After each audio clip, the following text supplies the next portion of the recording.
Welcome to House of Horns. It's week 6. It's the Rams against the Carolina Panthers. They're missing a head coach, but I'm not missing a co-host. I'm Gilbert Manzano, Rams beat reporter for the OC Register, LA Daily News. And Victor, I already made you laugh with that joke. They're missing Matt Rule, but I have you here, aka Victor producer. Victor Javier Corona. How you doing, sir? I'm doing well. At least I'm not the interim coach, so I'm glad I'm still here. Don't replace me, man. I'll try not to. I think we're off to a good start. The Rams aren't doing well. The Panthers aren't doing well. But here at House of Horns, week 6, we're on fire. We're doing pretty well. And then it got me thinking too, Victor. I'm glad you're here again. It should be a time where we're appreciative of people who we have in our surroundings. Matt Rule, it didn't work out for you, but I'm glad you're here. But I'm thinking, Victor, because you know I'm here in a hoodie, a green sweatshirt. I'm wearing a NHL hat, a hockey hat. I'm trying new things here, and like we need to get some intro music. We need to have some some music, a hype video, something. We'll work on that. I know, Victor, you're the producer. I'm not saying you're on the hot seat because you're not getting me the intro that I want, but I feel something needs to be lively because I've been hanging out with that Rams locker room, and there it's not as lively Yeah, right now. we need some good vibes, right? Because it's been pretty bad after those two losses against the Niners and then the Cowboys. So hopefully, a win versus the Panthers this week can kind of maybe we'll have some new sound for you, and it'll even but then we have the bye week, so I don't know, Yeah. man. Maybe that'll be something to work on, and that'll give us some time to work on some music for you. There we go. Okay, I like that. That's why you're the best producer and co-host in the business. But now that I think about it, Victor, after the game on Sunday, the Cowboys game, it was kind of a somber locker room. And then today on Wednesday, it was a little more lively. Maybe because they're like, you know what, we could be the Panthers right now. Things are not that bad over here with the Rams. They just won a Super Bowl, so whatever. But that reminds me, Victor. Speaking of excitement here, we still have that giveaway, right? The Aaron Donald Yes. T-shirt, the Blitz package. We're trying to get to 250 subscribers, and we need your help. So if you stumbled across this video and you're like, hey, these guys, I like them. Let me give them a subscribe. A House of Horns, and then all you have to do, find any video at House of Horns and leave a comment and ask a question about the game, about the Rams, whatever's.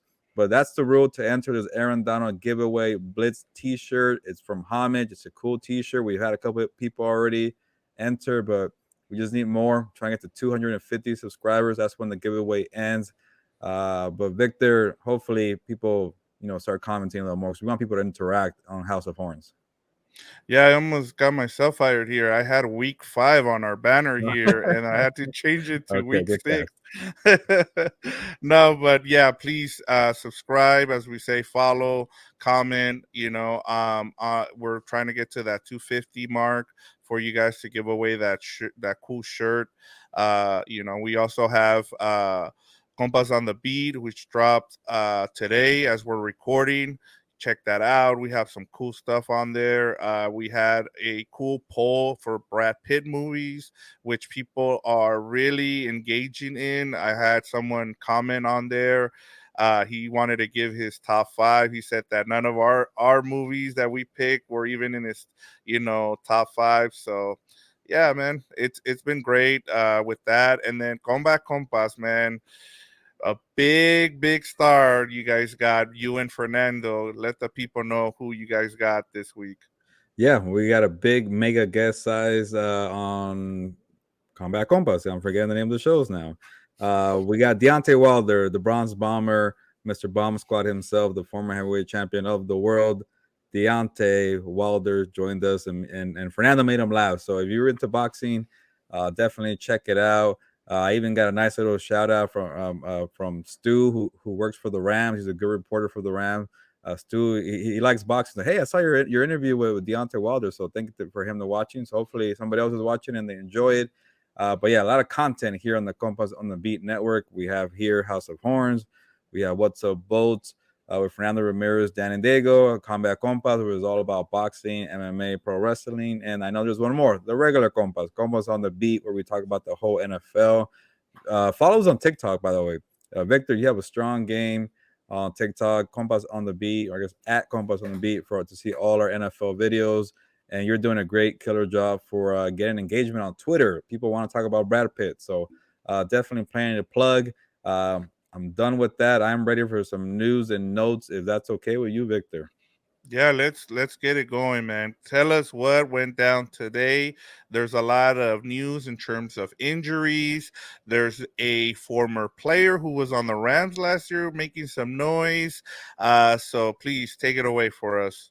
Yeah, I think I'm gonna break it up this week because we don't have a guest this week. If we had some sad music, you could play it right here. We Yeah. failed in that part. We went 5 weeks straight, right? We got a guest from the opposing team. This week we didn't, but it's not our fault. I'll blame David Tepper, the owner of the Panthers, for firing their head coach, Matt Rule, and 5 games into the season, and people are scrambling over there in the Carolina Panthers beat. They're leaving me hanging, and they're leaving me on red. I'm saying, hey, come on the show. House of Horns is a good show. But I understand they're dealing with a firing. I think I saw Steve Wilkes was speaking to the media on a Tuesday, which Tuesday generally means a day off. So people are busy. So what I'm going to do here is I'm going to spend more time on the Rams. I'm sure the listeners of House of Horns prefer that anyways. Yeah, So we need more Gilbert. there we go. More of me talking. I don't know if people like that, but I will go injury notes first.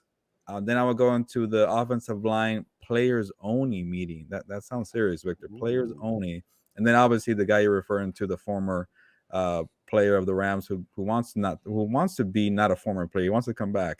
OBJ. So the way I'll start it now is news and notes with the injuries, and don't be afraid. Don't freak out because Sean McVay I- started another presser where we ask him, "Can we get the injuries this week? Can you tell us who's on the injury list?" It's every single week, and this week he started out saying Cooper Kupp, and we're like, "Oh, here we go." Aaron Donald, Tyler Higbee, Brandon Powell, and I feel bad for Brandon Powell because by the time I went to Brandon Powell, it's like, "Oh, okay, it's not that bad." But when you're missing Tyler Higbee and Cooper Kupp, that's your entire offense pretty much lately, Victor. So Sean McVay said, "Don't worry." I think he was trying to, calm down the masses before people freaked out. Before I started tweeting out who's not going to practice today, uh, Cooper Kupp, Aaron Donald, Tyler Higbee, and Brandon Powell was more for precautionary reasons.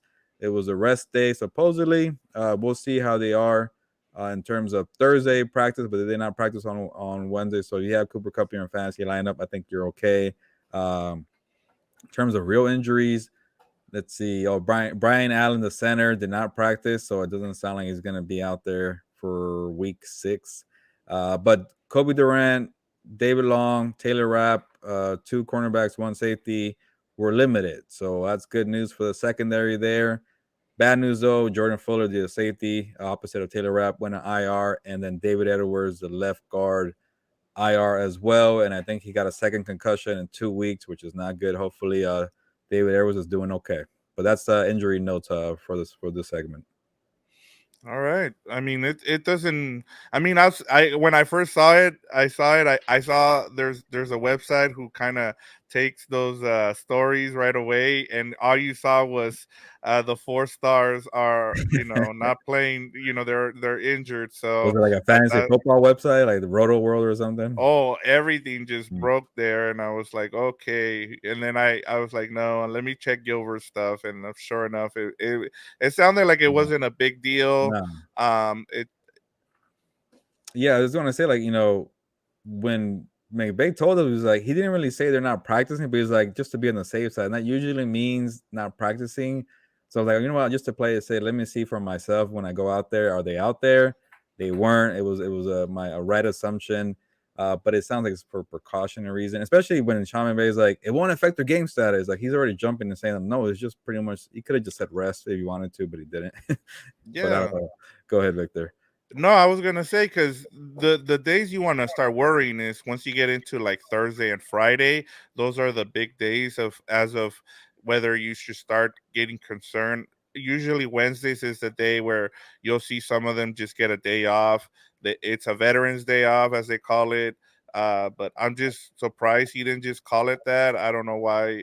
And it's been weird with Meve, right? This year, like I know this is your first year, but Yeah. he'll say something and then it's like, oh no, that's not what I meant, and Yeah. he's has to fix that. Yeah, one thing he's maybe not. Well, I shouldn't say good at. He's kind of good at giving you a timeline, so you kind of have an idea when they're gonna come back, and then when that timeline comes, like, okay, it's done now. It's been 2 to 4 weeks. It's like, oh yeah, this guy's not ready. I'm like, oh okay, then what the heck are you giving us a timeline for? So, I guess to segue now, it'll be nice if the Rams get Kobe Durant to help out in the secondary. We'll see. It's not looking good for Brian Allen. So let's get to the offensive line, the Yeah, players only meeting, Victor. yeah. When you hear that, what do you think? When there's only players, close the door, there's no coaches. It usually means it's a bad thing going on the team, right? Yeah, it means that we need to fix things on our own sometimes, but sometimes it has to do with the coaches. But you're gonna tell us what it's really about here. What did the players have to say? Yeah, it got serious. Like, by the way, I'll give you a little story here. We spoke to Rob Havenstein, the right tackle for the Rams, on Zoom.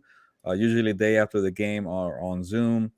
And I went first. And when you raise your hand on Zoom, and they called my name first, and your boy had an error in 2022. I was on mute, so Rob was like, "I can't hear you, man," and he's already kind of frustrated mood, and I'm like, I'll just say the joke here, like, "Oh, sorry, Rob, it's 2022. I'm still making the same old mistake. Am I right?" He didn't even smile or anything. It's like, "Oh, No. okay." Well, let me get to the point, Rob. Sean McVay said that you're not helping Matthew Stafford, and he was like, "Yep, he is correct."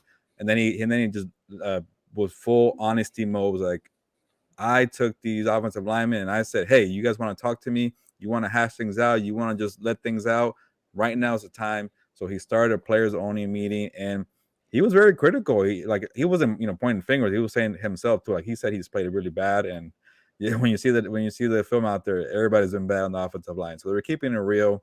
But what really got me was like the mindset. They said their mindset is not right. They're making mistakes that they've never made under Sean McVay. They're missing assignments. They're not communicating with each other, and it's kind of things that you expect when you've had your fifth combination in terms of offensive line. So every single week this year, and it's probably gonna be again in week 6. So they just want to make sure people are in the right mindset. Make sure they're not like, you can't like do the little mistakes where you're missing you're missing an assignment. One guy's going to the left, everybody's going right. Things like that you can't afford. So that was big.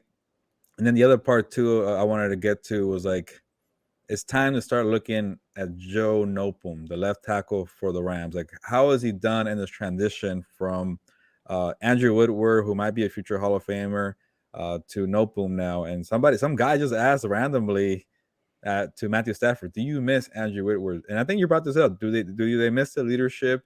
That's for sure, yes. Do they miss the play? And that's for sure, yes, too. And Stafford was like, no, and like that we miss Whitworth, but Noteboom is doing fine. Like, I know there's a bunch of injuries, he'll be fine. And I asked Sean McVay, about Noteboom, and one of the biggest things that stood out to me was, what did he say here? He's still a young developing player, but we want to be able to see that growth and maturation occur a little more quickly. So, he's doing well, but it's just not at a speedy level. So we'll see how Joe Noteboom does, and I'll get more into him later. And then the biggest thing I really want to address here for this segment, hopefully I'm not going too long here, Victor, No, go is, ahead. do they finally start playing the veteran newcomers? Odi Abushi, the offensive guard, and then the center Matt Skura, who had a lot of playing time with the Ravens. These guys, I should probably do my research, but I would say over like 30 games combined of starting and experience in the NFL. Bobby Evans, Larry Jackson, Jeremiah Coloni don't have that much experience, and that's why maybe they're not communicating well. That's why they're struggling out there. These are very inexperienced players. But what they have, Jeremiah Coloni, the center, Bobby Evans, who's playing left guard, Larry Jackson is playing right guard. They've been in the McVay system, and I think maybe he feels comfortable with that. But after you see your quarterback get hit 22 times in a 6-day span and take 12 sacks in a 6-day span, you got to give the veteran guys a chance. So we'll see, Victor, and I want to get your thoughts on this. Is it a time where you just say, hey, I know these guys are new, they're learning the system, but they're veteran players. Odi Abushi was playing for the Chargers last year, and he was doing great in run blocking. He was a great run blocker, and that's what they need. Some blockers to help out with the running backs. And then Matt Skura as a center, obviously it's a different kind of beat as a center where you got to be on communication with the quarterback, but he's been doing it for a long time. So is it time, Victor? Because I feel like it is. Let me first go back to the whole Andre Whitworth thing that you were talking about, because I wanted to touch on that a little bit. I feel like I don't think they miss him. Yeah, they miss his play on the field there, but I think the biggest thing they miss for them is his leadership. I think that's what's missing is the leadership most of all. I don't think it has to do with the offensive line. I think as a team, they're missing him. That's what they're missing. So that for me is a big issue for them. I feel like the other thing that's been going on in terms of the offensive line, I really like what Alaric Jackson has done. Yeah. Like he's been really good. Outside of that, you have to play at some point play some of those veteran guys. And I get it, McVay likes like the what he has with those guys because they've been there in the system the whole time. But at some point, you have to have some of those veteran guys come in and play. And Victor, I think we want to go here. So, and I know we're spending a lot of time in the segment, so this could be like a little extra segment. But I'm just trying to get into the mind of Sean McVay, and this will probably be a story coming out Thursday at the OC Register, LA Daily News. Is like that balance of scheme changes were like, okay, you're true to the 11 personnel. The 11 personnel has worked. They won a Super Bowl. But when do you start tweaking to like, okay, they're not blocking? Do you go to a 12 personnel, 2 tight ends? You go to a jumbo package, a max protection, a 6 lineman, things like that. And when you try to do a bunch of scheme changes and you have so many moving parts, like I think McVay's seeing like, oh, there's so many missed assignments, bad communication. You're bringing 2 more new guys. Like, what do you think is going to happen? I think he's dealing with that. Like, you know what? The bye week is around the corner. They're playing the Panthers. You got to be real too. He's probably not saying like it's the Panthers. I don't know I don't know how coaches are. They probably respect everybody, whatever. But maybe it's like, you know what? Just get to that one more week, get healed up, and then we'll install a new game plan. But I think you can't afford to do that. But I think that could be why they just want to play Ode Ibushi and Matt Skura. But I think you have an idea, Victor. Maybe this is when they should start doing it, like start implementing a little bit. You know, against a team that had just lost their coach, got to get on a plane from Carolina to LA. Maybe not as motivated. People are on the trading block. Maybe you want to install it like it's a preseason game. I know the Rams can't afford to call people preseason games, but I'm just trying to get in his head. Like, why aren't you playing more Kendall Blanton? Why aren't you getting a 6 lineman? I know they're short on bodies to play max protection, but you had a Ode available last week. I know Bobby Evans has been struggling, but you could have played him too as a 6 lineman. Like when you're seeing your quarterback take hit after hit, you got to make an adjustment. And then also you're trying to get Allen Robinson involved. How can you figure that out? So I don't know what's going on here. Why aren't they speeding up the scheme changes a little faster? Maybe it could be because the bye week is coming around and they're trying to just get there first. Yeah, no, and one of the things we talked about was, they continue to face really good front sevens and good defenses, and that's not going to stop now with even with the Panthers. So, and then like I said, then you got the 49ers and Buccaneers after that, after the bye. So, this is the time to do it, and especially in the first 4 weeks, 5 weeks, it's kind of like a preseason for them because they don't play any of the players, and now you have to you should know by now who you have, and I get it. The offensive line hasn't been there the whole time, but you have healthy bodies now. Go ahead and use them now. And you brought up 2 good players there. They're veterans. Start putting them in. Start using more of those 2 tight end sets and help out your quarterback. Don't put it all on Rob Havenstein. Yeah, and I think you're right there. You got to start making some changes. You can't wait too long. And I think McVay even said it, he kind of provided a glimpse, and people were asking him like, if Brian Allen could go and Kobe Durant could go, do you play them or do you wait till the bye week to make sure they're healthy? He's like, no. We need all the healthy bodies we can to go out there. We need people to help out Matthew Stafford. So maybe he might make those changes, Victor. But I'm just hoping he's not thinking like, well, once we get Brian Allen back, once we get Van Jefferson back, let's go back to our 11 personnel or bread and butter. We're going to be fine. And then you see I don't know about Nick Bosa playing. I think he has a groin injury, but we'll see. But then you have the 49ers coming right after the bye week. Like, you can't have the same old thing. Like, that's the thing that was frustrating for Rams fans, I believe, when you get the beatdown on Monday Night Football and do the same thing on the Cowboys game. And the crazy part, like, I know we were asking about Malcolm Brown being on the field. Like, was he on the field last week kind of thing? And then I go back and I watch closely that forced fumble on Stafford where Armstrong got the return touchdown. the running back in there to protect was Malcolm Brown, so that didn't help.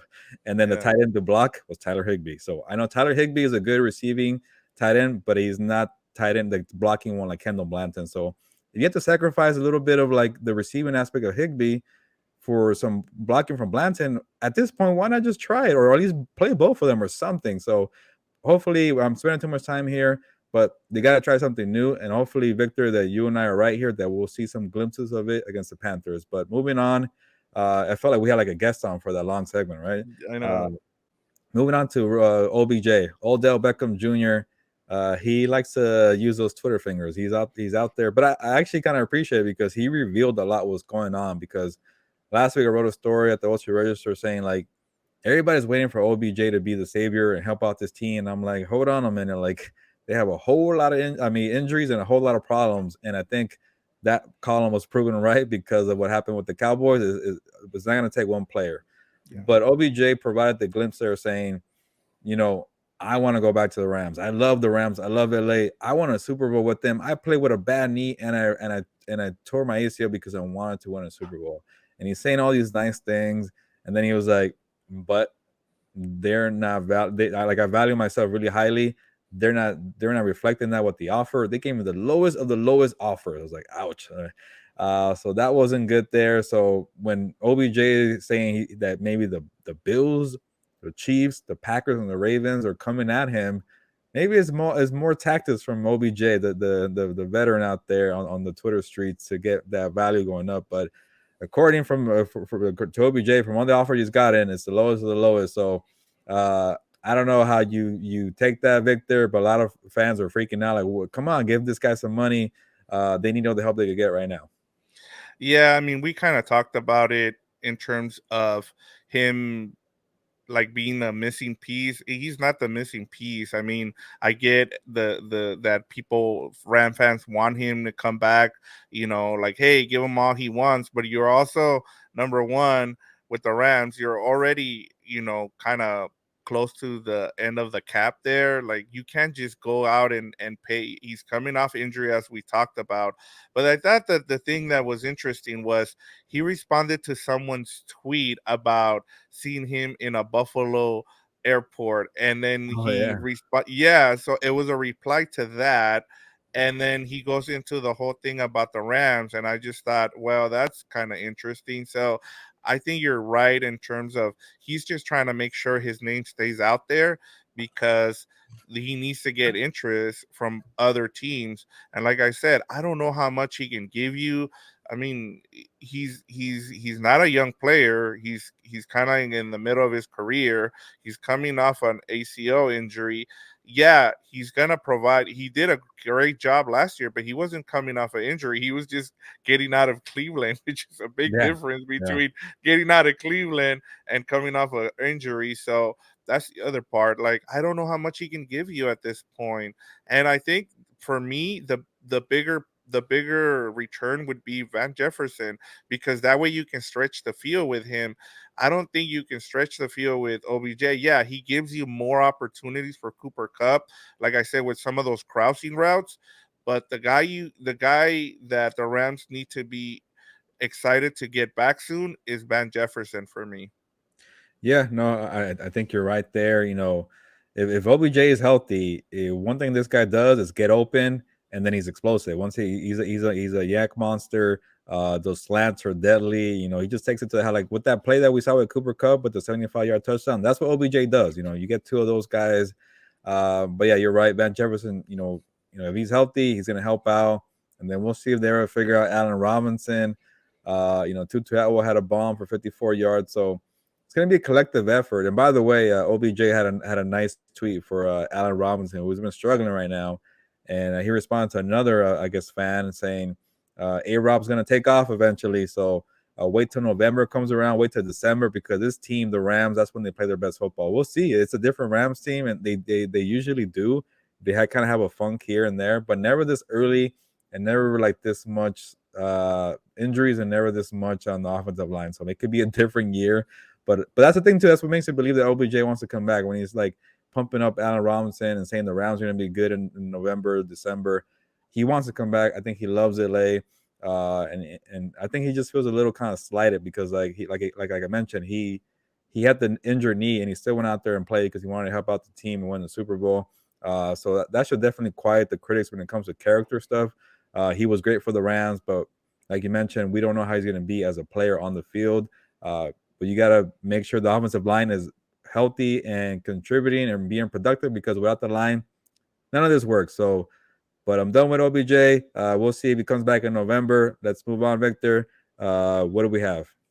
We have their player matchups now. So let's get to the Panthers matchup with the Rams, and let's give the people some player matchups to watch. What do you got? Yes. Okay. So this kind of is my segue. I was saving it a little bit. Is Joe Noteboom versus Brian Burns. And I'm a little disappointed in myself, Victor, because after in the post game show, thank you for people who are watching the post game show. I'm a plug here after every game, Rams game, about an hour and a half, 90 minutes. Let's say 90 minutes.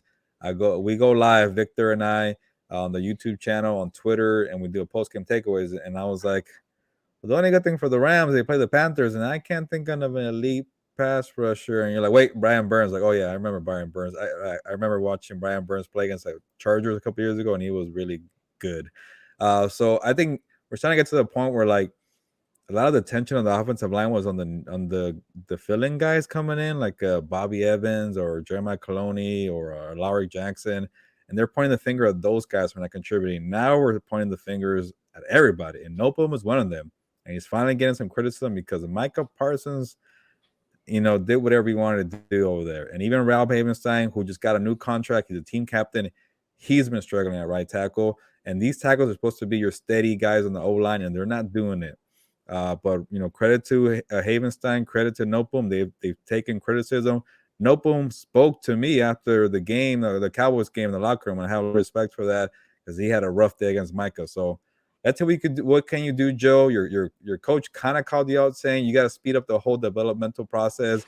You got to face Brian Burns and a team that just fired their coach, got on the plane, and they don't really have much to play for. Noteboom, step up and win this matchup. It's going to be hard. I know it because, Victor, I saw a PFF stat for the pressures. I know every other website has different pressures, but the top three, Michael Parsons, Nick Bosa, Brian Burns, the three teams that the Rams have been playing. So we'll see how Noteboom does against Brian Burns.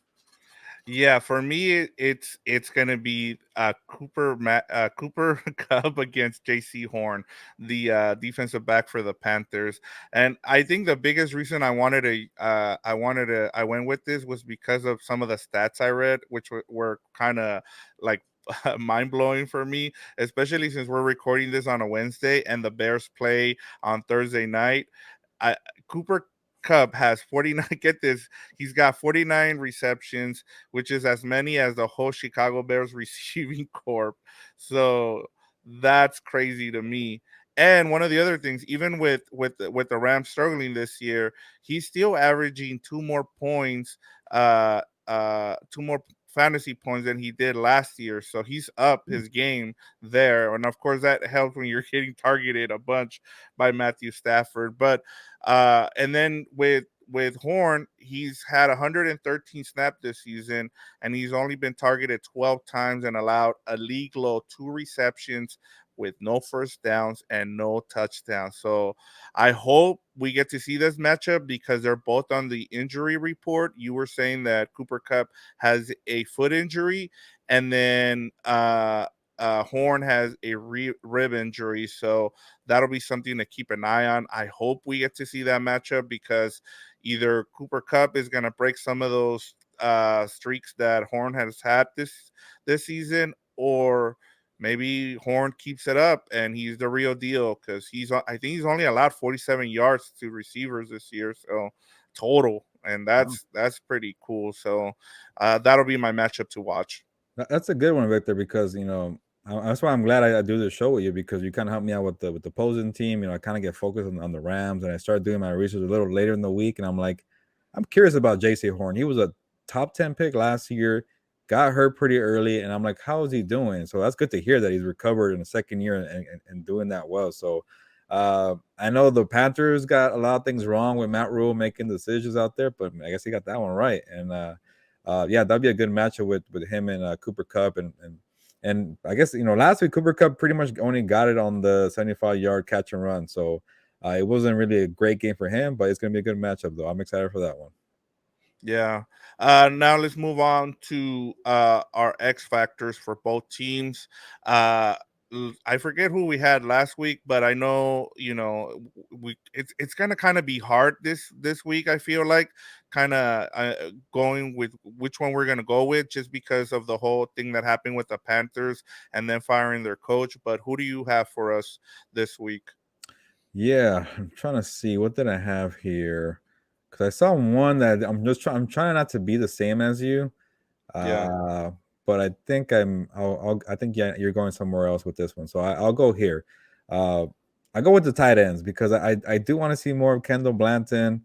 And I don't know, yeah, he's not going to give you a lot on the whole passing game. That's what Tyler Higbee does. And sometimes like I don't want to tell coaches like, okay, how about this player or that player, because it makes it sound like I'm trying to say you should play this guy and this guy. But I'm like, Kendall Blanton only had like 2 snaps, and you're not really playing the 2 tight end sets. And when I asked him, he kind of maybe took it like I was suggested maybe Tyler Higbee should play less and Kendall more. And he's like, hey, Tyler Higbee's a good tight end. I'm like, yeah, he's a good tight end, but I'm like, he doesn't block as well. Kendall, maybe try to get those 2 in. So I'm saying these 2 guys got to step up. And even if Tyler Higbee's out there a lot, step up as a blocker too, man. I know you're always out there going and trying to get your receptions. I get it. They put you on the outside too. You're heavily involved in the passing game, but help out with the blocking, and maybe Kendall could help out with the receiving. So hopefully we see that the more 2 tight end sets, Victor, the scheme change that we're trying to push for Sean McVay. He just won the Super Bowl, so who are we to say that? But they do need help with some blocking. I think Kendall could help out with that. And especially when you're not trying to get, like, you put an extra lineman there for these jumbo packages and max protections, you lose that receiving aspects. But you go with the 2 tight ends, you get that at least. So we'll see if he helps out, because there's been flashes where Kendall gets a long reception. He had a big play in the Super Bowl, I guess, or I think it was one of the playoff games. I forget. And they also, by the way, they got Bryson Hopkins back from the suspension list, so maybe he could do something too. So we'll see how the tight ends play out. I'm gonna throw all 3 of them. You know what? All 3 tight ends in the X factor for me. Yeah, I know. I know it'll be nice to have all those tight ends back. Maybe he can run more sets with those tight ends, Yeah. packages, and that would help out Matt Stafford in that offense. But for me, I'm gonna go the other way, just like you talked about. I kind of was doing some research on the Panthers, and one of the things that I found out was that Steve Wilkes, who became the interim coach, he kind of got rid of all of Matt Rule's staff, and the only guy he kept, aside from the linebackers coach, who he named as his defensive coordinator, was the offensive coordinator, Bob McAdoo. Now, Bob McAdoo, you might remember, was the coach of the Giants, and he had Eli Manning, and I think one of the things is he always complained about was that he couldn't implement his offense because of Manning's inability to move around, right? So he was kind of happy with having Baker Mayfield, and now he kind of gets to do that with Walker, PJ Walker taking over. So we'll see if we see a different kind of guy. But for me, the X factor for me is Raheem Morris, the defensive coordinator. I think this is where he can take advantage of Bob McAdoo and one of the things that I saw from Panther fans was they were just mad with the fact that Steve Wilkes got rid of everybody except for Bob McAdoo. Like, they wanted everybody gone because they're just tired of his play calling.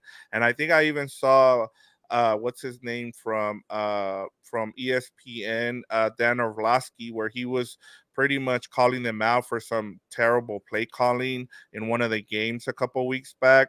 So I mean, this is where Raheem Morris can take advantage of that. I think if anything, even if the offense struggles, this is where the defense can take over and get the Rams a win. Yeah, I think I saw that video where they were kind of tipping it was either a run or pass play, right? By the way, Yes. there were the McCaffrey was next to Baker Mayfield in the shotgun or whatever. So that you got to catch things like that. If you're the coach, like, okay, you're giving away the plays in terms of sets and formation. So Yeah, and I think maybe the reason why Steve Wilkes kept Ben McAdoo was more like, you can't just install a whole new game plan in a week. You're going to LA to play the Rams. You just got to just go and just like, hey, do what you can. It's a bad season. The season's over. That could be it. But I know a lot of, I'm sure Panther fans were like, you know what, you got to try something new and let's see what they got. But yeah, Baker Mayfield probably won't play. I guess he won't really play. I think he's trying to get a second opinion or third opinion, whatever it is. It's going to be PJ Walker. Uh, but yeah, that's a good one, especially with the coaches are going to be big after a big move like that, and we'll see if Raheem Morris could shake it up, and that might lead into my the next category we're going to. Yeah, no, and before we move on, I thought since they're coming here to play the Rams, there was an update on Sam Darnold. It looks like he's going to be back Oh, practicing for them next week. So shout out to Sam Darnold, who won't get to play at home or homecoming, but at least he's almost back. But who knows if we see him this season? So yeah, let's get to our keys to the game. What do you have for us here? yes. So bringing up Raheem Morris for me, the keys to the game is everybody's focused on the offense, and they gotta block Matthew Stafford. You know what? Take the game into your own hands, defense, and the defense has been playing great. They're doing their part. They're shutting down teams, scoring wise. Even when they have short fields, they're just only allowing a field goal. They're doing what they got to do. They even had some pressure last week, but you know what they're not getting, Victor, is the takeaways. Takeaways are game changers. They could really change. They could spark the offense. They could just do it themselves and get a touchdown. We saw what the scoop touchdown for the Cowboys went a long way. So 3 consecutive games, Victor, without a takeaway for this Rams defense, which is kind of surprising with so many Oh, playmakers. Jalen Ramsey had that blitz sack, and I think he almost got a strip sack. I think they recovered it. I forget. Uh, so I was talking to Bobby Wagner today, and I'm like, how do you generate more pressure? I mean, more takeaways without forcing it? And it was more like you just got to be in the right spot. You can't really you don't want to play outside the defense, outside the scheme, and you don't want to start pressing and thinking about it. So just when the ball comes your way, make sure you catch it. Set up PBUs and make interceptions. So the last time they had a takeaway, Victor, I want to say it was at Kobe Durant interception against the Falcons. So he's been out. Maybe he plays. He's a good luck charm there for the takeaways. But the other part of it too, of the keys to the game, when you have a lot of pressure on the quarterback and you're getting in his face, that leads to takeaways. And it's time for Leonard Floyd, Justin Hollins, Terrell Lewis, Tack McKinley to step up, because last week was like Aaron Donald saying, "Get off the edge, I'll do it myself," and he needs help too. yeah. And I think today we were asking, like, the two players we were wondering about was Joe Noteboom and Leonard Floyd. Like, what's going on with Leonard Floyd? Maybe that knee he buckled a couple weeks ago is really affecting him. He's been quiet, so when like you mentioned last week, Victor, like if your stars don't make plays, this defense struggles. And Jalen Ramsey and Aaron Donald made plays, but it still wasn't enough. So get the takeaways, and that starts with pressure from your outside backers that are not named Aaron Donald. Yeah, I mean, you have to get to the quarterback and cause turnovers, and sometimes those are fluke things that happen, man. Like you're either really good, like one of the teams that I've seen where they always seem to get turnovers are the Ravens for whatever reason. Since the early 2000s, they've been a turnover machine. But for some reason, the Rams have been unlucky the last couple of days. I mean, a couple of games, I should say. But for me, my key and I'm gonna give you credit here. I'm gonna share the credit here with you because you're the one that brought this up and you've been kind of harping on it, especially after what you said after the Niners loss, and that is they need to find their identity, and they haven't found their identity yet in the offense. The defense has been good. Like we can't that's one of the reasons you brought up the defense right now, and that's because they've done their job from, and this is the reason as well that we harp on the offense is because they haven't found their identity. We continue to talk about Sean McVay not finding, not using some of formations and stuff like that and sticking to that 11 personnel instead of kind of changing things around. And for me is you need to run the ball. Like I know it's old school and everybody hates how boring it is. No one wants to keep seeing somebody running the ball. You want to see, catches from Cooper Kupp, and you want to watch those. You need to run the ball. You need, like as we talked about with those three tight ends. That's why I'm glad you brought that up. Now they have those three tight ends. Use them, run the ball, and use that running game to create, to set up the play action pass, which we haven't seen at all, right? Like there hasn't been. When was the The, last time we saw a the play the action one pass? the one time I really saw it and it actually worked was a two Atwell bomb. That was a play action. It wasn't the best executed one, but it at least threw people off because, and you know why, Victor? Because Cam Akers had a great first quarter and it threw people off. They went away from it. Play action don't work after that. Yeah, so yeah, and use Cam Akers. He's been your spark plug. Like whenever this team has looked really good has been when he has run the ball, and he has run it a lot. And for me, he not only is he the key, but just finding your identity, especially since you're going into the bye week, and then you open up with the 49ers and the Buccaneers on back-to-back weeks. So for me, that's the key. Find your identity. That is so big, Victor, because you're right. Like when your offense can block, and the worst thing you could do against a very stout defense is become one dimensional. You're letting your pass rusher just tee off your quarterback. You know they can't run the football. You're not making them like feel that physical part of the game. So when you're playing the 49ers and the Buccaneers and you can't run the football, that's gonna be big. And like you mentioned, the Cam Akers thing. I think Sean McVay has a feeling like he knows. Like I've been saying this in the summer, and I've been getting criticized because people were saying that Henderson's a guy, but this team is different when Cam Akers is making the plays. He has that little kind of extra explosive factor, but the stats don't lie. He's been struggling when it comes in terms of yards per carry, but when you feel his presence, like that game in Arizona when they were kind of like in that clunky stage and they couldn't turn it around. The third That quarter. there we go, the spark, and that was their best rushing game of the season, and Cam Akers led the way. And then the back then though, Victor, this is on Sean McVay. I feel like he didn't give Henderson a single carry. He got 0 carries in that game. I don't know why.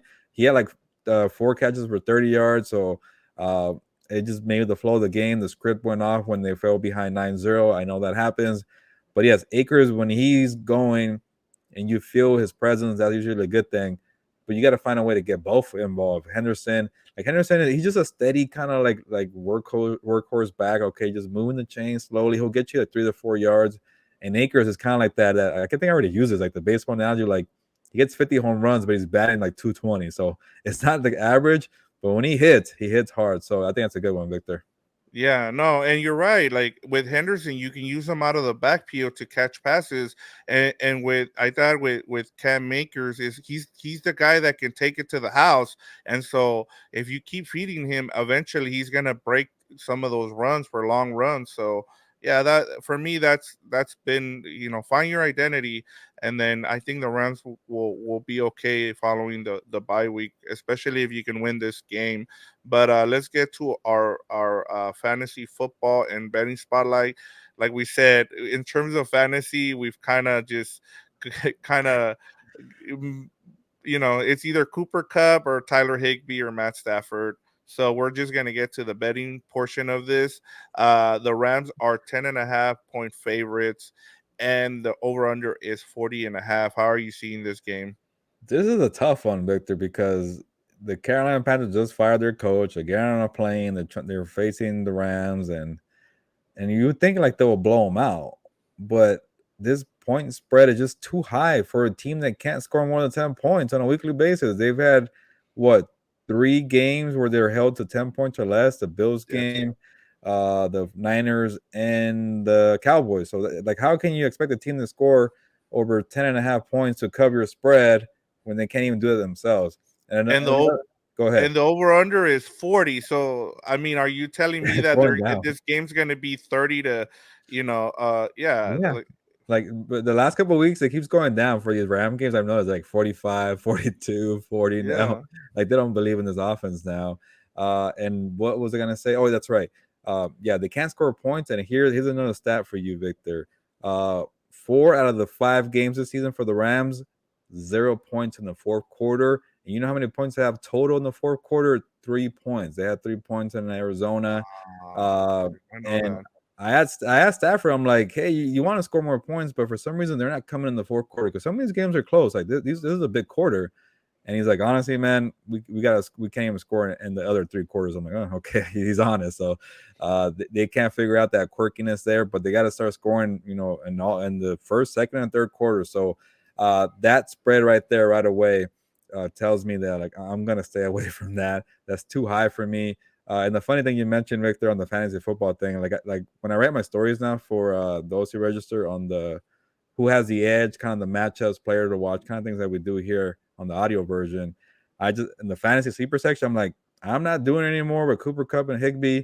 Go the other way. Go pick up Michael Gallup, and he didn't really have a big game, but I'm like, that's where we're at now for fantasy football when it comes to the Rams. Yeah, no, I mean, go with someone like DJ Moore or somebody Yeah, that you can pick up, or Robbie Anderson from the Panthers or something, because it's pretty much Tyler Higbee, Cooper Kupp, and Matt Stafford. That's it. Like we can't expect anything from Allen Robinson at this point. I feel bad for the people who kind of fell for the hype and were drafting him in the fifth round. yeah. I'm Yeah, one of those people that was really hyping yeah, him up. Yeah, yeah. So he no, and looked in good in the terms summer, Vic. He looked good. yeah, I know. But that's the thing too. Like it was weird because I kept thinking about, but he's not. But Matt Stafford isn't throwing to him during the summer, so it wasn't. And then there was a whole thing with the elbow, but that's another story. But Yeah, I'll tell you this. I'm not touching this line at all. Even the over under, I just stay away from it. If I was going to bet this game, I say take the points with the Panthers and then maybe take the over. Maybe they score some points, but at this I don't know if this game even goes over 40 because both defenses are good, and I don't know what to expect from Bob McAdoo and if McVay's actually gonna make the changes that we've been asking for. So at this point, I take the under. I'm gonna keep doing the under until they hit the over. Like at some point, they score over 10 points. So for me, I'm taking the under here. okay. I think I will go. You said the under, right? Not the over. Okay, okay. Yeah, I'm taking the Yeah, under. but then I'm the same way. I'll take the under and the points too. Yeah. But that All leaves right. us with something else. Yes, to the main event, as Fernando likes to say, game predictions here. How you want me to go first, just so you Yeah, can go off of me? yeah. I feel You like know what? I've I've been on been the last going couple of back and weeks. forth. Yeah, I've been going back and forth the whole week. We Yeah, talked about this. We had a conversation about how we felt going into this game a couple of days ago, and with the whole firing and everything of Matt Rule. I at one point was like, maybe I can make the argument that I can go with the Panthers here because I've seen coaches come in, interim coaches, and rally the team. The players rally behind, but they're coming across the coast here. They're coming across the country, I should say, to SoFi. I'm taking the Rams here. Why I can't give you a good reason. Honestly, I'm just gonna go with the Rams this time. I tried and tried to make some compelling way to take the Panthers because I have no faith in the Rams right now. But I'm just gonna I just think that McVay at some point I'm gonna believe that he can figure it out. He's a Super Bowl winning coach, and I think that he can at least outcoach Steve Wilkes, who's just taking over. So I'm gonna go with a 22-17 win for the Rams. yeah. Yeah, yeah, Okay. I was wondering, going to go lean with the Panthers, and for me, the more I had the biggest trouble I had was the spread. Like this team just fired their coach. They don't have their first string quarterback. I know Baker Mayfield has not played like a first string quarterback, but they have their backup or third string technically, right? Because Sam Darnold's not going to play. PJ Walker. They fired a bunch of coaches. They're getting on that plane from Charlotte to LA, and this team is just, and then the trade block rumors. Like maybe the Rams are calling up David Tepper and say, hey, you want to give up CMC while you're here? You want to give up Brian Burns while you're here? You want to give up Derek Brown? You want to give up DJ Moore? We need all those guys. Those are actually really talented players that I just name dropped there. But I think it will be a clunky game. It will be more like maybe the Arizona game. So I think they finally cracked 10 points. The Rams won't cover, which is sad to say, right? The 10 points thing. Yeah, I know. They'll score a touchdown in the fourth quarter. How about that? I'll give them something. They won't cover, but it'll be 23-17. Does that meet the under still? Doing my math. Yeah, 40 and a half. Yeah, There we go. Okay. there you go. 23-17. The Rams take this one. They limp into the bye week at 3-3. Yeah, and I mean, I know I know teams hate looking ahead, but man, I keep looking. I know we went through the schedule and we looked at those two back-to-back games. They need to get this win. This is a must win. I know people hate saying the whole must win thing, but man, coming off the bye Feels like against the it. 49ers, against the Buccaneers, you need to win this game or else you're in danger of really falling behind. Yeah, and the biggest thing too, Victor, like I didn't even care about the quarterback situation with the Panthers. I'm like, they got to face Brian Burns. And this is a game yet they at least figure out how to limit these top pass rushers, because when you come out the bye week, you got to face a Nick Bosa again. I don't know if he's going to play. He has a groin injury, but then you got to face a very stout front seven of Tampa Bay. And it won't get easier the rest of the way. So eventually, show us what you can do and start out with Brian Burns, or just trade for him, or whatever. Do something like that. There you go. All right. Well, that pretty much brings us to an end here. Please, Gilbert, give us some of the stories you're working on. Plug, man. Yeah, so if you're watching this on the Thursday, check out the OC Register Early Day News in the evening time on Thursday, because I'm gonna do a story on the balance of Sean McVay trying to figure out, does he go all in on the scheme changes? Does he switch out the personnel? Or does he wait till the bye week? Because when you have a lot of miscommunication already and you throw in more people who are new, that could lead to disaster. So that's a fine line there for Sean McVay, who is known for the 11 personnel. Do you stick with the bread and butter? Or do you say, you know what, it's a new season, injuries, what can you do? It's a whole balance there. Let's see what else can I do. I think I'm gonna focus on that fourth quarter, the points there. I'm gonna focus on the takeaway. So yeah, and then I think my advance for Sunday, if you like to read the Sunday newspaper and you pull it out, I'm just gonna focus on the offensive line, their mindset. That with the Rob Havenstein get through this offensive line, I'm gonna go around the locker room and pick people out, like, hey, did you figure it out? Is the mindset right? Are you okay? Let's check it in. All right. So that'll be my Sunday story. But just check it out at the OC Register LA Daily News, or follow me on Twitter at gmanzano24. And please check out all the work we do on COMPAS on the Beat, from Combat COMPAS with Deontay Wilder, to what Fernando does with What's Up Boats, to what we do here at you and I, Victor, with Dan and Diego as well on the regular COMPAS on the Beat. So we have a lot of content, but hopefully Rams fans have been satisfied. So like Dan and Diego says, if you like this channel here, be a friend, tell a friend. Or no, Yeah. actually, yeah, is that what it's saying? I don't know. Yes. Whatever. Yeah. It's late. There we go. We got it. Yeah, no, and please, like we'll continue to say this, but follow, give us, a comment, Yeah. just yeah, and just continue. We're trying to get to those 250 subscriptions. We got that Aaron Donald giveaway shirt, so please, let us know. We have the post game show for you guys. Please comment on there. We want to get your questions in for Gilbert after the show. There, after, he's gonna be live from SoFi, so he's gonna have reaction from the locker room. So please, stay tuned for that. And then that's pretty much all I got. So Cool. let's Let's do go. it. On Yeah. with that note, because I'm excited for the bye week. So let's get to this game. Let's see if the Rams do anything. So on that note, ya nos vamos. Pues vámonos.